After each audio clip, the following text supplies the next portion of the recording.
Check 1, 2. Check 1, 2. Welcome, guys. Hello out there. Welcome to the Sunday service. I am just checking our audio levels, and we'll get started really quick. So I want to make sure you guys can hear me. You guys can hear that? Yeah, that sounds great. How do you sound, Dr. Stone? How do I sound? Can you hear me? Yes, you sound great. Okay.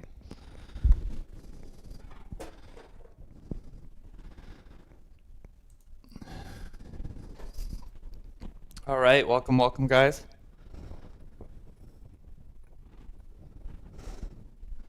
So we got an awesome week ahead of us. It's a special week for us as magicians, as occultists, as our kind of cultural holiday comes up.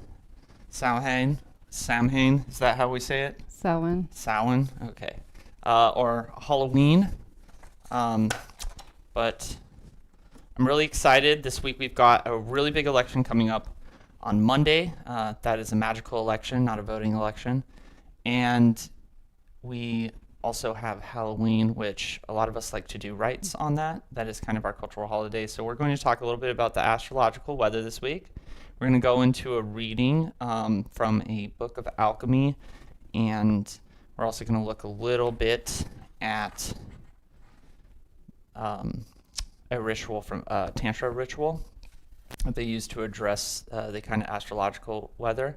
This will be our readings today, and then we'll go into our psychic hour, our magical hour with Dr. Stone before we finish off with a little bit of guided meditation where we're going to be constructing a mandala that helps us continue through the week. So I hope everybody's week was okay with the predictions that we laid down last week. So our predictions last week, they included a lot of this Mars-Mercury conjunction, which is going to be lasting for a while, well into November.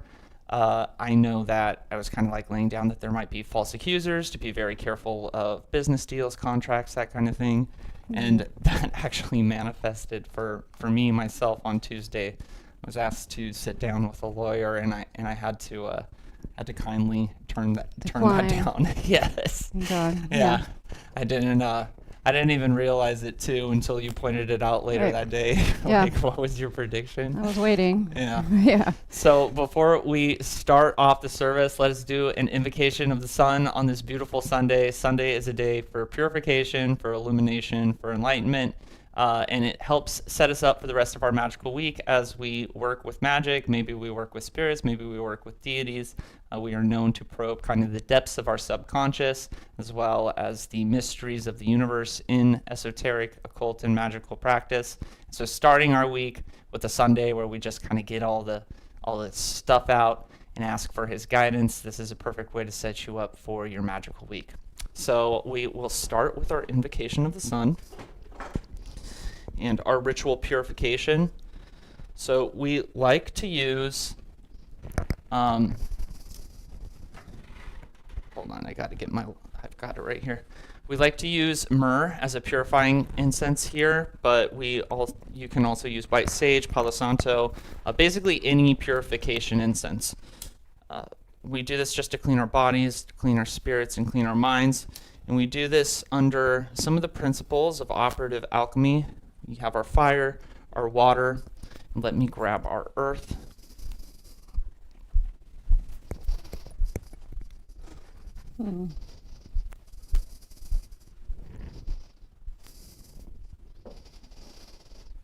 We will keep the air, which is our suffumigation, on the left-hand side, and our water and earth on the right-hand side.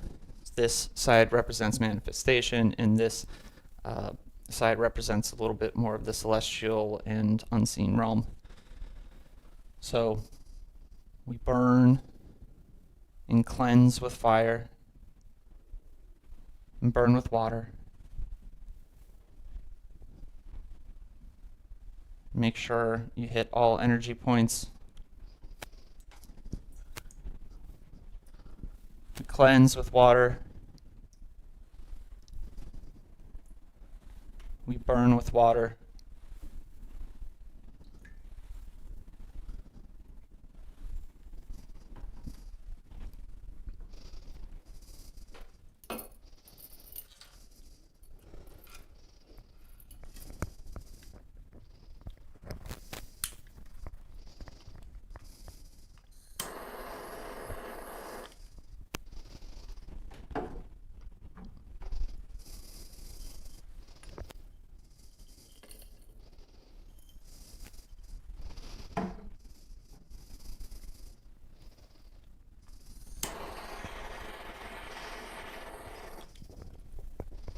There we go.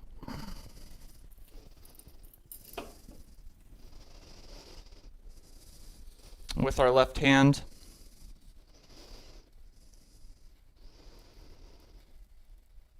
I cleanse my mind, body, spirit, my soul, and sublimate it to you under the authority of the Tetragrammaton, under the authority the master of the universe, creator of all. I purify, I cleanse my body, my soul, my spirit. I sublimate it to you under the authority of the Tetragrammaton, under the authority of the creator of all, under the authority of the master of the universe. I hereby cleanse, purify, and sublimate your mind, body, soul, your spirit, under the authority of the master of the universe, creator of all, under the authority of the cosmos. I hereby cleanse, purify your mind, your body, your spirit, your soul, under the authority of the creator of all, master of the universe. I cast out all darkness.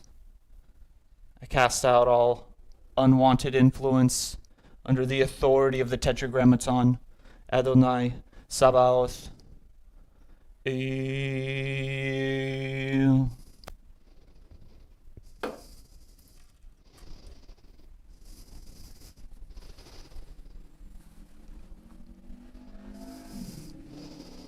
After our purification, we're going to go with a solar incense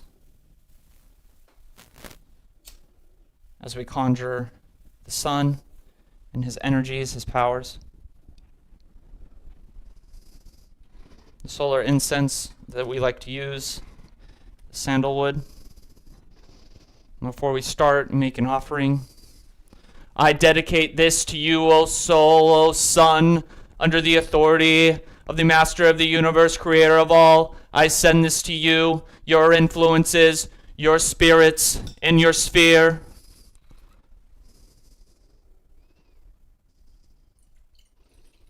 Mote it be. So it is.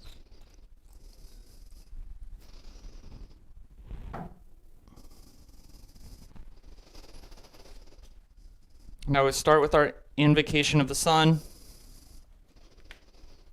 During our invocation, try to imagine, try to visualize gold coming in through the top of your head. I like to visualize liquid gold. You can use a gold smoke, a color, a ray of light, that's fine. Just let this wash through you, cleanse you. As it cleanses you, let it cast out all darkness, all shadow.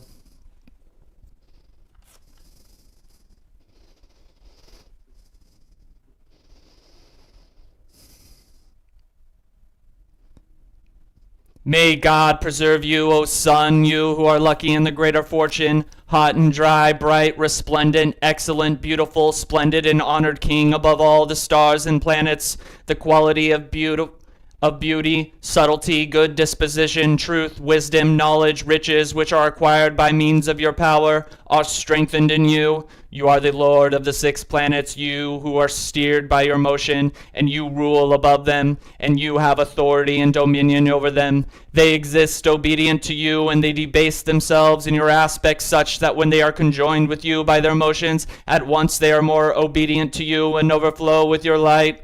When conjoined to you physically, they are burned up by your rays and are altogether concealed from our sights. They all shine by your light, your power, and your splendor. You have powers over all. You are the king, and they the vassals. You give light and power to them all. From you they receive fortune and become fortunate. When you favor them in good aspect, when you face them in a bad aspect, they lose their fortune and are rendered unfortunate. There is no one who can perceive all your blessings and noble characteristics, which are infinite to our intellects. And I conjure you by all your names in Arabic, Yazimiz.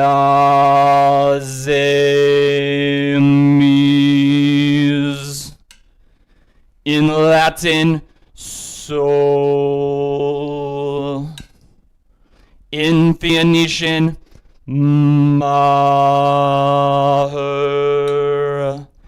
In Roman, Leus. In Indian, Araz.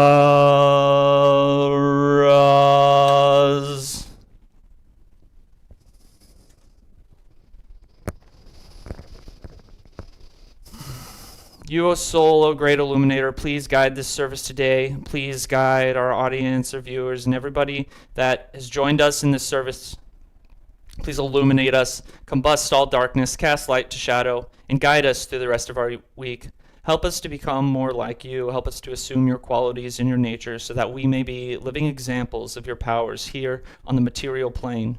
Thank you, soul, for all your wisdom, for all your riches, and please continue to help us as we probe the darkness. Be that light in the shadows. Mote it be. So it is.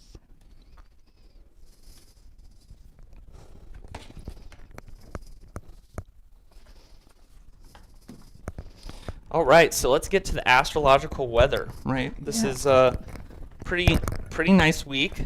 Or I guess it gets a little hectic. It starts off really good. I'm really excited. So today we are starting off. Jupiter is still hanging up out here, up in Cancer, and we've got Venus is about halfway through Libra right here. Now, Sol has entered Scorpio. It is Scorpio season, the liminal season, right? And this Mars and Mercury conjunction is still hanging out here. And this is going to keep happening because something really interesting is happening with this Mars-Mercury conjunction. Now, Mercury is usually a fast-moving planet. It's the second fastest after the moon. However, Mercury starts slowing down before it hits retrograde, and it has started slowing down right at this time that it's conjoined with Mars. So this Mercury-Mars conjunction is going to be lasting for a little while, well into November. So we're going to have that, what we were talking about last week, with words becoming martial. These guys working together is going to continue. And now we can see that the sun is moving closer and closer to this conjunction. So that sun is either going to combust that conjunction, we're going to see a stellium, right? Or it's going to overpower it, right? And it's going to be a great time to strike when there's riches. Now the moon right here is the moon's traveling in hold on, let me pull up my notes. The moon's traveling pretty quickly at the moment. Where did I put these things? Yeah, so the moon is the fastest traveler, moves around 13 degrees a day. It is going, at this moment, it is in a bad aspect with Saturn. Okay, here we go, right? So we have a square that's going on right here. In Saturn, this is a bad aspect, it's a tension. We have right here, Saturn is in trine with the Mercury-Mars conjunction, and then Jupiter is in trine with the Mercury-Mars conjunction and in a trine with Saturn. This is happening right now today. So what we see is these planets are all feeding into each other. And so all things pass through the moon, so I like to think of the moon as the kind of refractory mirror on a laser. So if you're charging the laser with the planets, then it's going to pass down through the moon, and that's how you're going to zap stuff with your magic. But the moon is in a bad aspect with Saturn, right? So we can wait for this moon. It's going to cross over here about 13 degrees, right, as it enters into Capricorn.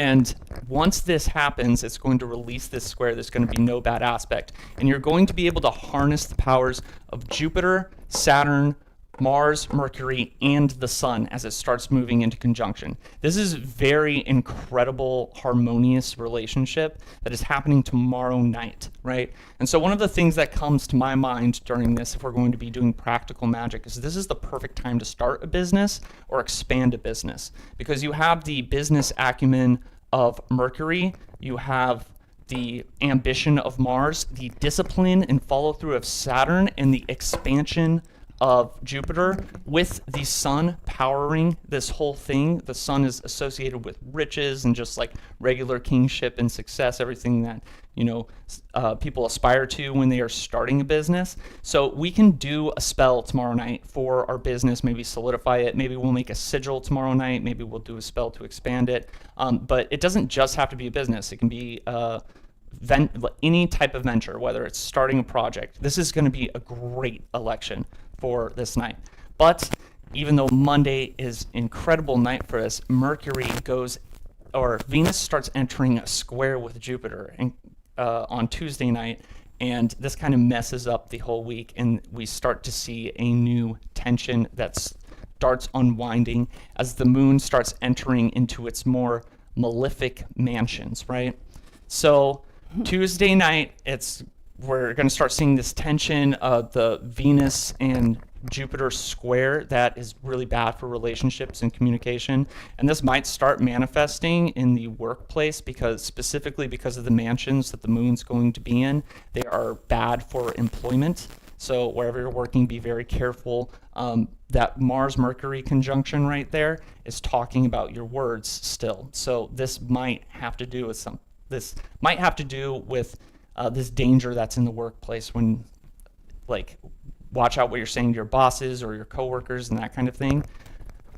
So, sorry, I'm reading the chat right now. Yeah, so as we're moving through this, the bad relationships, as the moon enters mansions associated with bad for employment, and then our words are martial right here. This is going through the rest of the week, and this tension between Venus and Jupiter is really exacerbating it, right? Another situation we might be running into in the middle of the week is that we might be feeling an intense internal anger, as if we deserve something more. This is one of the mansions that the moon is entering that's also playing off of this bad aspect with the expansion of Jupiter. And then we're going to get to our holiday Friday night. So we like to do magic. We like to do rituals on Halloween, right? Right. Yeah. I mean, yes. So Friday night, Halloween, there is a lot of wrath in the sky, a lot of anger, a lot of rage in the sky. Yay. Yes. So Fantastic. we're going to have the moon is going to be square with Mars. So that's a bad aspect right there. That's internal rage, emotional rage, that kind of thing. We will have the Venus square with Jupiter, which is incredibly bad for relationships. But then you're also going to have, this is all, Mars is going to be in the house of Scorpio, and Scorpio, when it's ill-dignified, right? It's that kind of prickly jerk that we associate it with. Well, that would make sense if it's Halloween, right? So people will be out drinking. Yeah. And then maybe that takes over, and that ill-dignified aspect. Yes, it's definitely. Gotta be careful. Yeah, you're gonna be careful. So there's a lot of wrath and rage that's going on Halloween night, specifically associated with a mansion that you are personally really familiar with. Yeah. The moon is going to be in a mansion known as the second spout, and the spirit that is in charge of that mansion is a spirit of wrath. It is kind of associated with a hungry ghost. So as these really bad squares are happening, the moon is also kind of reinforcing this anger, vengeance, wrath, that kind of thing. Based on the feeling of unfulfillment, Yes. never being fulfilled. The cup's always half empty, right? Yeah. Yeah. The cup's always half empty. There's you might be feeling a justification for exacting vengeance, exacting your anger. So this is going to can be manifesting. You can be dealing with this on Halloween night. So as occultists, what does that normally mean for us, right? As witches, you know, Yeah. yeah, that's, I mean, it's still a great time to do any kind of ancestral work. Yeah. Any like any kind of, I mean, I always do a dumb supper. And I don't think that would impact this because that's an ancestor, unless you might show up with angry ancestors. Maybe they show up. yes, exactly. Right. So Yeah. be careful. So we are, Yeah. this would be, this kind of tension, this wrath, this anger, the sky right there, it makes it a good night for baneful magic, which is not something, you know, we like to participate in, but we know some of you might. I mean, But what I would definitely recommend, I think that the way that I flip it, I like to flip everything into kind of a positive. So Friday night, I'm specifically going to be working with the wrathful deities and the ghosts of the Eastern practices. And the wrathful deities of the Eastern practices are actually a little interesting because you expose yourself to them, you expose yourself to their wrath, and that wrath is supposed to scare you and liberate you from your karmas. Ghosts of Christmas Past. Yes, exactly. Got it. And so this is a great way to, like, if we're going to be experiencing wrath, we're going to be kind of like looking for maybe in our magic, if we're trying to do some internal work, what does that wrathful deity, what is that wrath, that anger that I'm dealing with, what does that mean for me? And we can do deity work. We can Scrying. Yeah, we can do. That's a really great time to scry because according to all of the history thus far, because it's the end of summer, because that's what it actually means, right? It's summer's Yes. end. And the beginning of the dead season, quote unquote, when livestock would be culled, when crops were harvested and, you know, the land's beginning to go barren again, right? So it's this liminal space between life and death.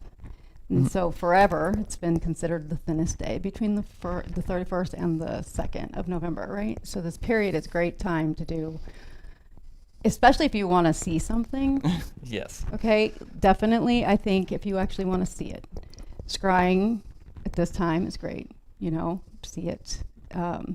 It'll likely show up because this, especially if you try to contact, I'd say like maybe if you have an ancestor that had some misjustice done to them, right? Like where something happened, if you want to contact them to find out their story, to help them, you know, tell it, that would be a good thing to do too, because they could be wrathful, and then you could help heal that by putting the story out, right? Yes. This kind of stuff, that would be a way to transmute the negative energy of this night specifically, if you want to do ancestral work anyways.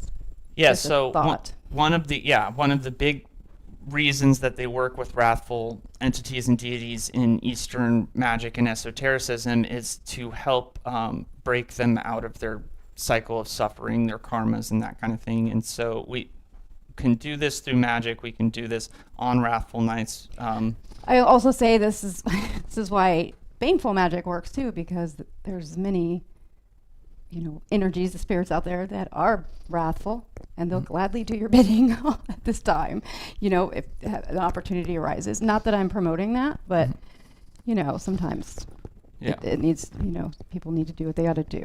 So this is a good time for that. Just be careful what you ask for, because it likely will happen. I think it is really thin. You know, we can see it now. I don't know if any of you guys are having any kind of more experiences with any paranormal stuff, but in between the 25th all the way through about the 6th or 7th of November is a really big time for a pickup in paranormal activities. And, you know, it might get more violent, right? Wouldn't that make sense? If the energies are off like that? And so when does this end? When do we get over this bad energy vibe? So at the very next day, on Saturday, on the day of Saturn, right? So while everything's going to hit these bad aspects on Halloween night, right? And there's going to be a ton of tension in the sky. The moon spirit that night is a spirit of anger. It all releases on the next day, Saturday, which is the Day of the Dead, which is a perfect day for catharsis. So both those squares, the Venus-Jupiter square and the Mars-Moon square, release the next day. So any heightened emotions that we may be feeling on Halloween night, Saturday is the perfect day for recovery, to experience that catharsis, and especially... That's what I was just going to say. Yeah. So it sounds like, with the way things are lining up, literally, Yeah. is that it's a period of, like, confronting some negative aspect of yourself, and then the next day having that Yes, exactly. clearing and feeling like revitalized, right? Yeah, Mhm. it's very beautiful. I love it. I'm reading the chat right now. Mitchell, I will get to you about your natal chart and Jose Arabic magic. The spirit I'm specifically talking about on Halloween night is an Arabic spirit from the Arabic mansions. So that spirit I actually do have experience confronting my own anger and my own rage with that Mhm. spirit. And it was through compassion. And this is something that we see in the Tantras. They say that compassion is the root of anger, right? And this is kind of a way to relieve that karma of anger, to look at that. And my experience with this angry, wrathful spirit that is in charge of the moon on Halloween night, my experience with him is that I felt compassionate towards him because I could see that he was trapped in anger. And that's something, that's one of the things we can do when we are confronting wrathful deities or wrathful entities, entities or intellects of anger, is kind of try to find the compassion in it, try to find your humanity in the interaction. And that's kind of what I'm recommending if you're going to do a kind of lighter white magic working on Halloween instead of using the tension for baneful magic. I would recommend kind of flipping it into that, so. Sure. Yeah. Just saying it's a good time for it, though. Abriel, been experiencing so much Mhm. malevolence. I feel the energy lining up. I gotta go definitely back. Yeah. know how that goes. So Yeah, it after has been that, harsh. yeah, the astrological predictions. Take advantage of Saturday here in California, Day of the Dead. We like to celebrate it too, just because we're so close to Mexico. I would definitely encourage, the day after Halloween, your Samhain working, kind of reflecting on, Osiris in the underworld, the initiation season, the catharsis. Take advantage of that Saturday. Sit in Saturn's silence on that Saturday and just release all these heightened emotions that we were experiencing last week and we're going to be experiencing for the rest of the week because it's going to get really intense this week. And definitely do not miss that election on Monday. I'm extremely excited for that election on Monday. I'm definitely doing a spell.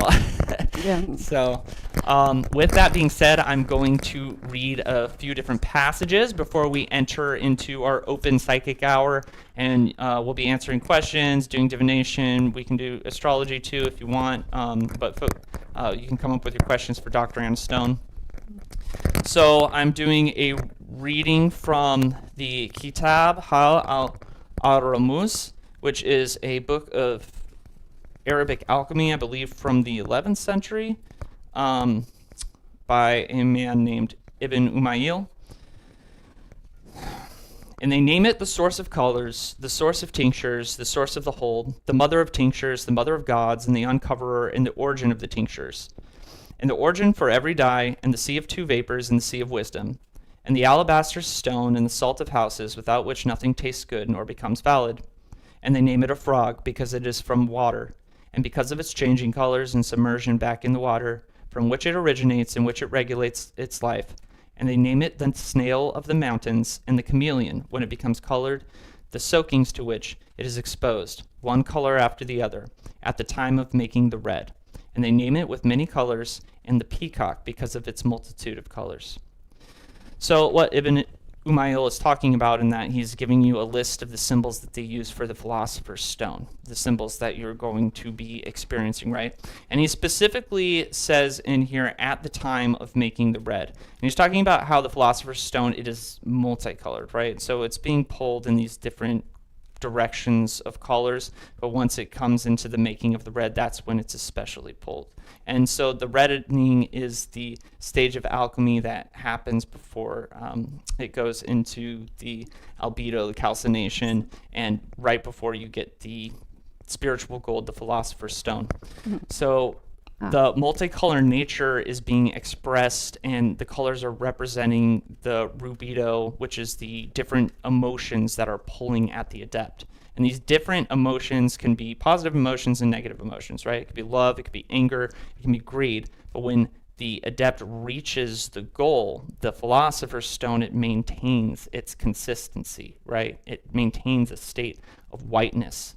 So this is kind of what we've been going through last week and we're going to be going through this week is we're going through the reddening, which is something that we need to learn how to be still. We need to maintain the consistency of our Philosopher's Stone. So the Philosopher's Stone is multicolored on the outside. It is refracting the light, and there's, love and anger and all this kind of thing, and this is a part of the Philosopher's Stone. This is a part of it. But maintaining the consistency of the Philosopher's Stone during the rubedo, during the reddening, is incredibly important during this period, and I think that's what we are experiencing right now in the stars, especially seeing as we are in initiation season, the season of Scorpio. We're going to move into a poem by this same alchemist, Ibn Umayl.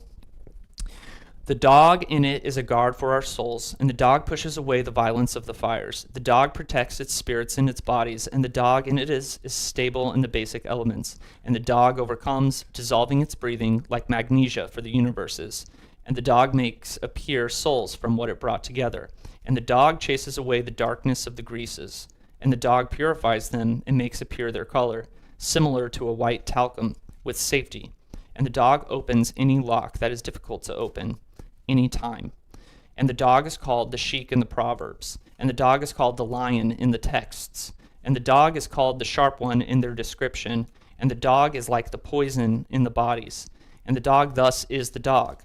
Thus understand the symbol, which they buried in silence. And the dog is called the motion. The motion is the movement of their poisons, and like that, I got informed with all clarity. And the dog is called the husband at their marriage, and the dog is an individual with high structure. And the dog is called the hot one in their symbols. And the dog thickens without decreasing. And the dog is called the redness, if you understand. And the dog brings out the water like the great flood. And the dog is called the vessels, thus understand. And the dog coagulates as an ocean of being. And the dog is called ammonia, and the dog is found everywhere. And on the dunghills you will find the dog, thrown away. Thus, don't deny it for the sake of God. So, the wolf is associated with Scorpio, and Scorpio has a kind of dual nature. It is nocturnal, it is phlegmatic, so it is deep and it is pensive, but it is notorious when it is still ill-dignified for lashing out, that kind of thing. Wolves are associated with Scorpio. The dog right here is representing anger, wrath, and vengeance, right? And so there's an interesting paradox that happens in this poem because the dog is, it is a poison, but it also moves the poison out of the body and through the body, right? So I think towards the end of the poem, it talks about how the dog is cast out on the dunghills. And this is something that Ibn Umayl talks about how the philosophers, they have these dunghills, right? So it's basically all this useless wisdom that they have that they just cast out, and they cast out things that they don't need to cast out because their reason has taken them to a place where they can't integrate these kind of darker aspects of themselves, right? And so what Ibn Umayl is saying about the dog is the dog gets cast onto these dunghills, right? The dog is just thrown away as trash. But what he's really showing here, he's saying, like, don't do that, right? He's pointing to how anger and wrath is not to be discarded, and that those who preach just to live absolutely outside of it cannot complete the great work. Is a necessary part of the rubedo, of the reddening, right? Of the pressure that we go under. And it coagulates, right? This is an important part of the alchemical process. The dog coagulates. It is a part of the reddening. And it moves and excites the poisons. It excites them out of the body, right? So it's not necessarily telling us, it's telling us that the dog is a poison, and not to hold it in our bodies, but to use it as a part of the reddening of the alchemical process to coagulate everything. And I think this is reflected about what I was talking about earlier about working with wrathful deities and working with spirits of wrath, especially when the sky is kind of showing us this, right? So it's not necessarily not feeling anger or not working with anger or wrath, but it's about channeling it and integrating it effectively. And the Philosopher's Stone, the soul is going to reflect anger outwards, but inside it's still, okay? So how do we effectively channel that anger? How do we effectively integrate it? And this is what separates us from, mundane or false gurus, right? As Ibn Umayl is talking about, he says the philosophers with their dunghills and they cast the dog on the dunghill, right? This is what he's talking about. He's talking about false gurus. Those people that walk around with, they look like they're on drugs and, I never feel anger. I'm so enlightened and that kind of thing. Toxic positivity. Yes, exactly. We know as people, this is a necessary part of the human experience. And Ibn Umayl, this master alchemist, is telling us, he's like, no, this is something that we use as alchemists. We use the anger, we use the wrath, we use the vengeance for ourselves, right? That doesn't mean necessarily projecting it onto somebody else, right? But using it. How do we use it to transform ourselves? That is the true alchemy, I think, is when you can take a negative experience, emotion, etc., and then transmute it into something positive and for the betterment of yourself and hopefully others, if possible, right? Yes. That is the true inner alchemy, in my opinion, as from a psychology perspective and from an esoteric perspective. So, absolutely, that all makes. This is a good time for that, then. Yeah, no, it's a great time. I think that's when I saw what was happening with the stars, I thought of Ibn Umayl's poem about the dog, and especially because Scorpio is associated with wolves and dogs and that kind of thing. And so the dog has that same kind of dual nature that Scorpio has, right? It can be your absolute best friend and loyal companion, especially through the underworld. That comes from Egypt. It comes from Greece. It comes from Mesopotamia. There are these myths, the story being your companion, your loyal guide through the underworld, right? Right. And we are in the underworld season. But the dog has that dual nature. Yes. It can be rabid. It can bite. The point is, I think, right, to then within that Philosopher's Stone and all the colors is to keep a balance of all of them so that it's white in the end, right? Yes. So it goes from red to white because everything has to balance first to make equal parts to be now white, correct? Yes. Right. So that's about mastering your more undesirable traits so that they're in a balance with each other and nothing's taking over. You're not striking all the time, right? Yeah, you're not lashing out like the rabid dog, right? And so they say that in alchemy, they say that during the initial stages of transmutation that one becomes a rabid dog and contracts hydrophobia, that they're afraid of water, right? Right. And so what do we know about water? Water is a symbol of the spirit, right? Yeah.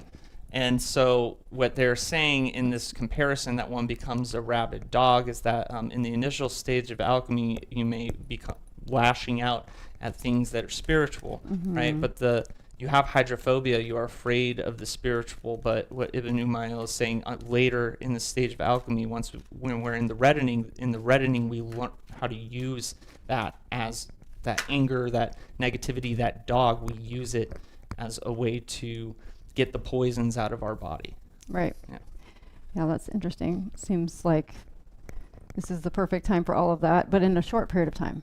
In a very short period of time. We're going to be feeling the heat this week, okay? I'm excited for the election tomorrow night, and then the rest of the week, I'm just going to be, walking on eggshells, being very careful about what I say. Especially at work, right? You said. Yes, especially at work. The mansions for the rest of the week are very bad for employment. Great. The mansions that the moon is traveling through for the rest of the week are notorious for being kind of the moon's more negative, destructive mansions that can wreak havoc on your life. The saving grace here is that if we can learn how to, work it. Or just be cognizant of what you're doing. Yes, like think before you speak, perhaps. Yeah. That would probably be good. So we're going to, dogs don't sweat like pigs, so maybe that's where the poison comes from. Oh, that is right. Very insightful. I like that, Abriel. That's right. Great. That's totally true. Yeah. That's why they pant. Yes. Yes. So we're going to move into the psychic hour with Dr. Anna Stone. We're open for questions. We'll talk to you. So you've got a general reading for us, Doctor? Yeah, and it's crazy because it just matches up like with everything that you're saying, literally. So look, this is Six of Cups, right? Six of Cups to the Emperor, to the Tower, to the Four of Cups, to the World. So completing out some chaos. Completing out narcissistic traits, bad aspects. It's the Emperor, and I'm taking it that way. It doesn't always mean that, but I'm taking it this way because of the Tower that's next to it, meaning that some of us might find ourselves in a situation where our words have, or like our actions have some consequences that we should have saw coming, right? But didn't. But pretend like we didn't. Self-sabotage. Also, I see self-sabotage here. Like, so some of you might be setting yourself up for failure, so watch out for that. And then something closing out. So maybe this is your last hurrah with that kind of mindset. I don't know. But at the end, it all is for the best, because later on you have strength and justice and the Fool. So trusting this process is key here. It's ups and downs. It's going to be up and down. Why am I doing this kind of vibe? Like, why am I going through this? But you'll see later. It'll shortly, very shortly, actually. I think within the week, it's going to make perfect sense why things happen the way they did. Because it's to balance the scales. It's for balance again. So even if it's negative, you got to know that it's only fair. Sorry, I said what I said. Yeah. Sorry. That's what I got. And I don't know who that's for, but that's what it looks like in general, like an overall generalized vibe here, right? So if anybody has any specific questions, let me know. All right, I'll start reading over the chat. Yeah. I admit. All right. So Mitchell wants to know his natal Saturn is in Pisces and Saturn is currently in Pisces. Does that mean I'm in the middle of my Saturn return? So Saturn entered Aries and then it went retrograde and went back into Pisces. So I'm not too sure if that means you're still in your Saturn return. It's usually it's on the border, right? So maybe you have an extended Saturn return. I'm not too sure. Yeah, especially if you're 31, you probably already went through your Saturn return, but the Saturn return can last for a few years too. So tomorrow be okay for a lunar initiation, right? Or not? So I think lunar initiation, don't worry too much. If you're working with a specific planet, don't worry about the complex web of the planets, because you want to focus specifically on that planet. And especially with Luna, it's good to time her with her phases, with her revolutions, with her cycles, right? So a new moon or full moon. I know my lunar initiation, I started on a full moon, and I would do full moon rites every full moon for about 6 months, and then I started throwing the new moon in there as I started learning a little bit about what Luna was about, and that there is this kind of dichotomy. So I know personally I started on a full moon. You might want to put the moon, she just got a moon card. You might want to place the moon in an appropriate sign, right? So moon and Taurus would be really good. The moon loves Taurus. They work together really well. And that'll happen every 28 days. All right. People born now will have a life in easy mode. Yeah, so I think, if I was going to give a natal prediction on Monday, I would say that person, depending on where they're at, I guess the ascendant's the only thing that could mess it up. But if they had the power of that aspect, that trine, focused to the moon, I would say that person would probably be like a good businessman, What kind of ritual would do for the Arabic magic? Is there Arabic Halloween? I'm not sure. I'm not actually Arabic. That's the kind of magic that I do. So I would say Arabic magic. On Halloween, when we do rituals together, I kind of take her lead, especially for the more pagan holidays. She's very good at those, and she understands those more than I do. So I kind of, she takes the lead on that. I might do an invocation of a planetary power. So Friday is Venus, but that's about when we do the pagan holidays, the witchier kind of holidays. I might just throw a planetary invocation in there while she takes the lead. Yeah. You can do whatever you want. Yeah. You can do whatever you want. But yeah, I don't know if there's Halloween for Arabic. I don't know. Yeah, that doesn't seem like doesn't something seem they like would it. like. Yeah. Because it's kind of a Celtic Isle of Man origin, right? So, yeah.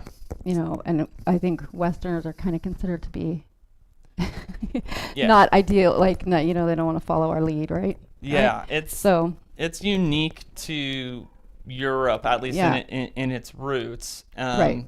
Yeah, and then here, but we Yeah. completely changed it from what it Yes. was, you know. So, like, did you know apple bobbing is a form of divination? This is something we learned. Yeah, I was that back in the day, not anymore. Now it's just a drunk game, right? But you know, let's see. So last night was my last shift at my job. Things are changing very fast. Several opportunities opened and several closed. I guess my question is, should I trust the process or take more action? Ooh. Yeah. This Okay. is great. Okay. So you always take action. Like, you're always taking action. Always. I don't know what more action means here. I'm not sure what you mean. But you cannot. So you're not going to, like, you got to think of it this way. If you want that energy to come to you, you have to put out the energy that deserves it, right? So we go forward, we keep going. But this is Ace of Pentacles. You're going to be fine. Like, this is, you're going to be fine. Looks like what you're doing already is paying off, but you can never be, you know, too safe here. And yeah, you're going to be okay. Don't freak out. Trust the process. Trust the process. It looks fine. You got the Knight of Cups and the Ace of Pentacles. So you're going to be just fine on that. Oh, what's that one? Let's see. Patience. Literally temperance. So let's be, you know, yeah. As long as you're putting in the effort, you're good. You're good. It looks like that was all meant for a reason. That's happening for a reason, right? So, yeah. Yes. So there's the trick, trusting the process. In my personal magic, I'm a big surrender, turn my head off, and just let it happen. Doesn't matter what it is, and trust the process. And that's turned out pretty well for me. The better I've got at it. However, action. So there's like two different types of action, right? There's action that comes from your head, where you're like kind of like hyper planning. Yeah, not that. That's not what I meant. Trying to exact your ego, and then this is one of the like, that's anxiety ruling. Yes. Yeah. No, I'm not meaning that. I don't mean that. This type of action that comes with it's an action of Bina, right? Of the Sephira of Bina, which is understanding, and this is a part of the supernal triangle, and it's an action without ambition, right? This is the action of Saturn. This is the discipline. It's like instead of thinking about, oh, I have to like plan my, like I have to do this in order to go to the gym and blah blah blah blah blah. Like, you have a motivation. Oh, I have to be motivated. I have to be ambitious in order to paint or do this project or that kind of stuff. It's an action of just doing, right? Just taking the next indicated step. That's it. Following the synchronicities. You know, not too much thinking about it, but just taking action and letting things happen. Right. You know, and as long as we do that, then things work out in our favor, especially as magicians. That's what we do magic for. It's to sway that process, you know. We do the spell, then we just like let it go, and trust the process, and move forward. Absolutely. Yeah. Like, that's key. So I know this works personally, right? Because that's how everything shifted for me. Is I started to, you know, I was panicked all the time about things, and then one day I was just like, okay, I'm not going to freak out. I'm going to just do the things. And if this date comes and I haven't figured it out yet, then I'll panic, right? Gave myself permission to like have panic-free time about how things had been going, kind of devolving, right? Because in the past, what does it get you? To be anxiety, like panic-driven, right? It doesn't help. So, you know, do a little thing for it, right? Yeah. And then just act accordingly, like follow the things that present themselves to you, you know, and don't shut yourself off from opportunities. Yeah, sometimes you never know. Yeah, tomorrow might be a great night for a spell, you know, given your situation. I would take advantage of that election for sure. Yeah, that's a great, Page of Pentacles. Yeah, that's exactly right. Page of Pentacles, yes. Just do the thing and then chill, right? But like, don't lock yourself out to other things showing up for you. And sometimes things come to us and we don't realize that they're opportunities at the time, or they seem like something we wouldn't want normally. Yeah. But it's also about being open to things, because sometimes we don't know what we don't know, right? And I see but you're going to get some movement forward very soon. Very soon. So you'll be fine. I'm not worried about this. This Yeah. is good. Yeah, things, and it always gets worse before it gets better, right? Like things, especially if we hold on to ways, like if the signs have been coming and we are ignoring them to move forward, right?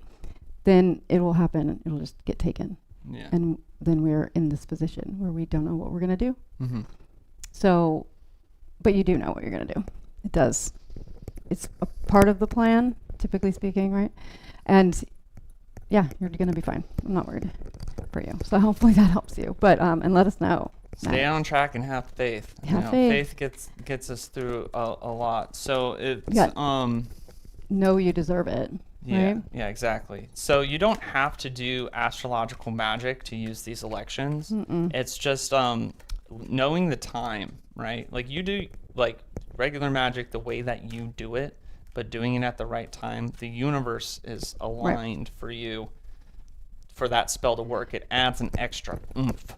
Yeah, And that's why I like to give you guys these elections. It's like you take, these timings, these recommendations, and then you go do what you do. Right. But like that. Oh, this is the best time to do this, right? And Right. it helps propel you. You're like the propel your weatherman. magic. Yeah, I'm like the weatherman. That's telling you basically. that Saturday is going to be the best day for you to go to the beach because it's going to be, sunny with no chance of rain or whatever. It's similar. You don't have to do the planetary stuff in your rituals, but just know that it's a great time to take advantage of the weather, right?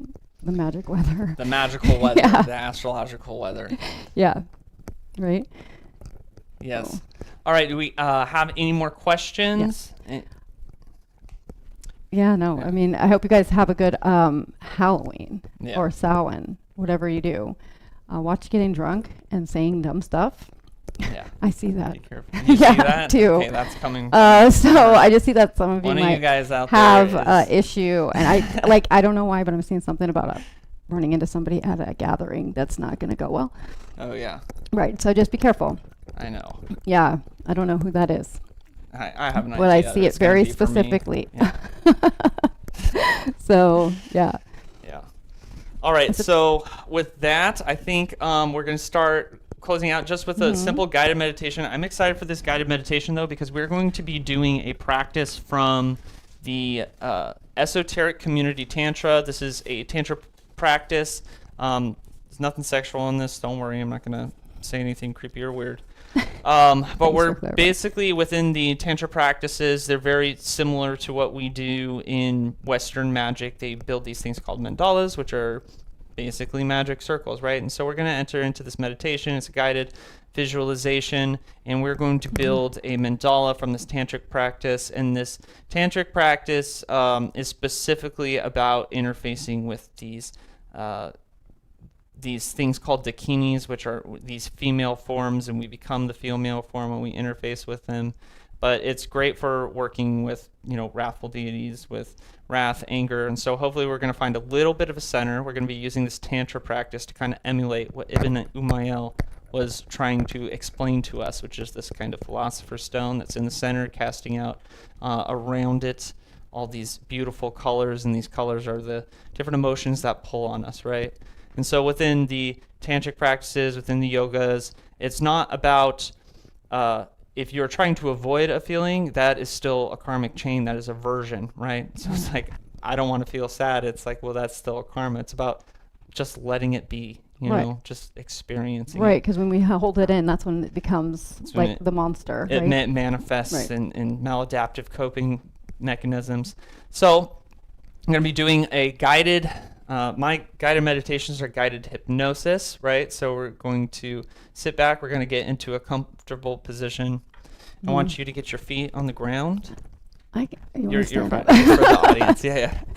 I can't reach the ground. Plant your feet firmly on the ground, and we're going to sit back. We're going to relax. We're going to breathe in through our nose slowly, and out, and in, and out. You're going to start noticing on the top of your head a slight tingling sensation. Your muscles are warm. At the top of your head, they're relaxed as you breathe in and you breathe out. Breathe in, breathe out. You're going to start moving that sensation slowly down your head towards your ears. As you're relaxing, becoming so relaxed, your eyelids may start getting heavier. That's okay. You start to feel them. You may want to close them. You may want to just try to let them stay open. It's normal though, it's natural. Moving through it. It's a tingling sensation. Moves down through your ears, down to your jaw. Starts spreading through your neck as you progressively feel more and more relaxed. As you breathe in through your nose, your eyelids are getting so much heavier, and you can let them close at any time. What time that is up to you. As you breathe in, breathe out. And that progressive, relaxed feeling, it keeps moving down through your body, down through your arms, down through your stomach, down to your hips and your legs, until it finally reaches the floor, where you notice your feet firmly planted. So you breathe in and breathe out. Breathe in and breathe out. And we are going to start entering a state of light hypnosis where images begin to bleed. You are able to visualize, are able to see. With your permission, we're going to start entering that deep state of hypnosis as I count down from 3, 2, 1. And when I snap my fingers, you're going to enter this deep, deep state of hypnosis. Deep sleep. Deep, deep sleep. Deep, deep sleep. And you're going to find yourself at the top of a staircase.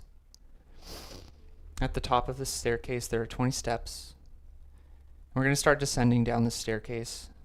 Down, down, down. With every step we take on this staircase, we're going to get a little deeper into this state of hypnosis. We're going to take our left foot. We're going to step onto 19, deeper. 18, deeper. 17, deeper. 16, deeper. 15, 14,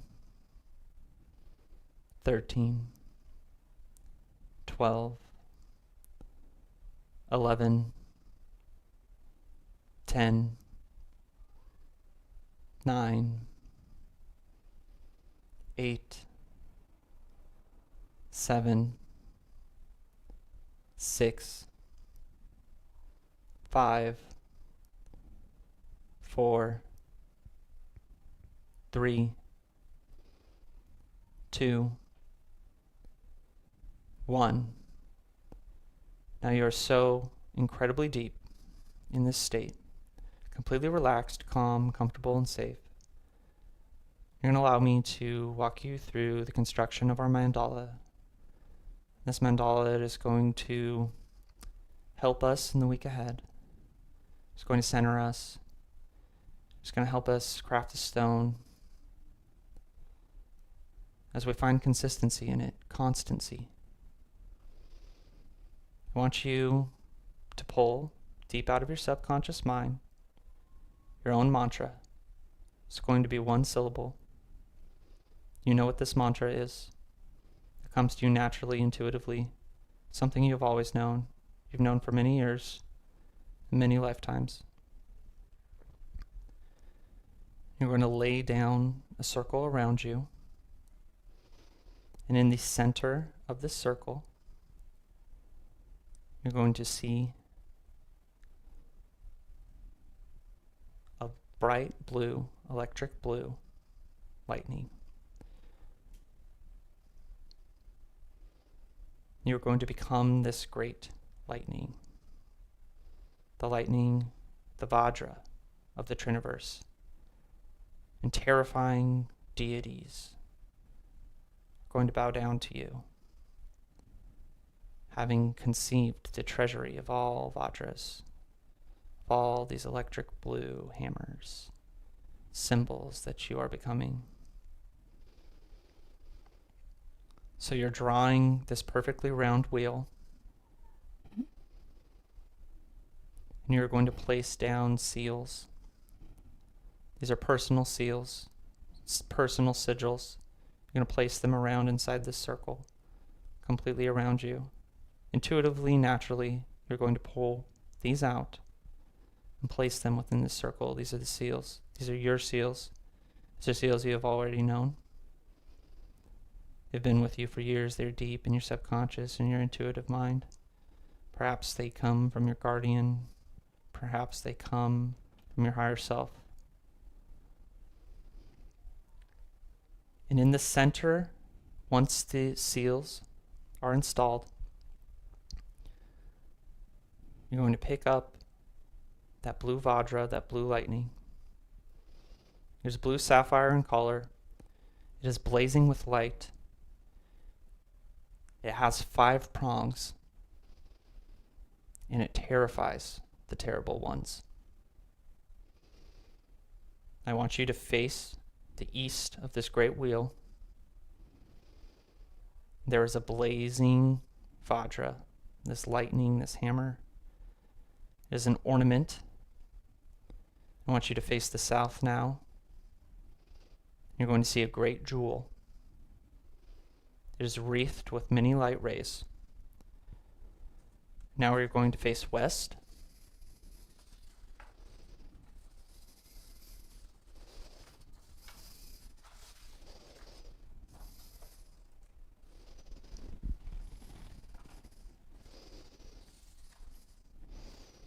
And in the west,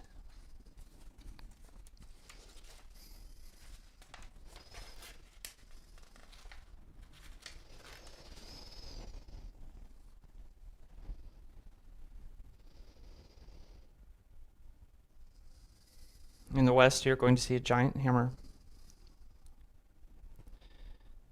It is a hammer that is red sapphire.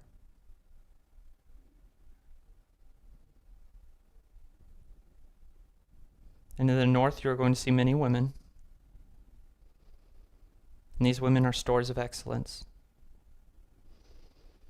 They are your companions.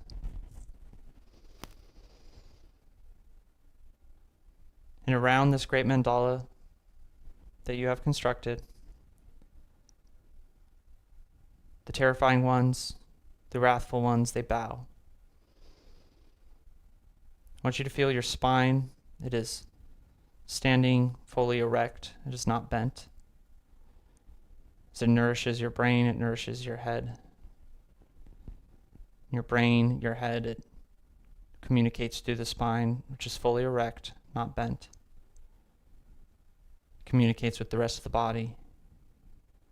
This is the connection that you have to this center, this experience within the mandala. Now this experience, it's going to cement deep in your subconscious mind. It's going to motivate your thoughts, your actions, your behaviors, your words. You're going to remember this experience and be able to pull this experience out to help center you as you experience the wrathful ones, the angry ones, and the terrible ones.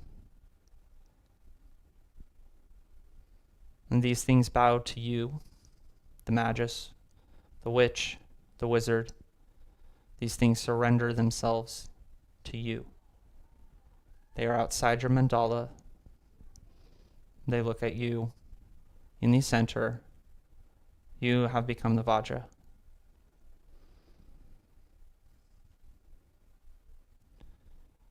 We're going to start ascending back up. You're going to feel comfortable, safe, secure. Feel refreshed, rejuvenated.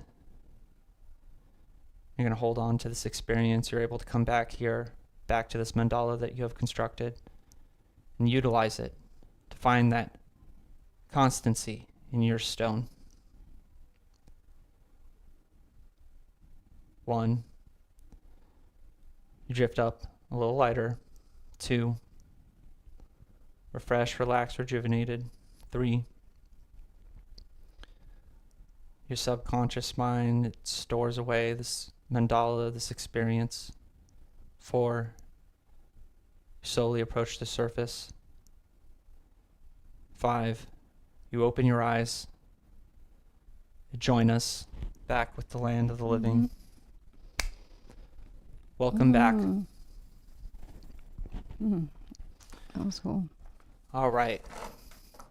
So, I want to thank you guys. Yeah, thanks, guys. Yeah, I hope you you have guys. a great Samhain. Yeah, happy Halloween. Yeah. We will see you next week. We got a lot in store for November.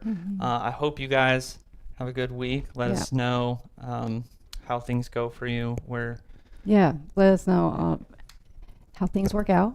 Yeah. And if you have any experiences, we'd love to hear. Yes. So. All right. Thank you, Thanks, guys. Yep.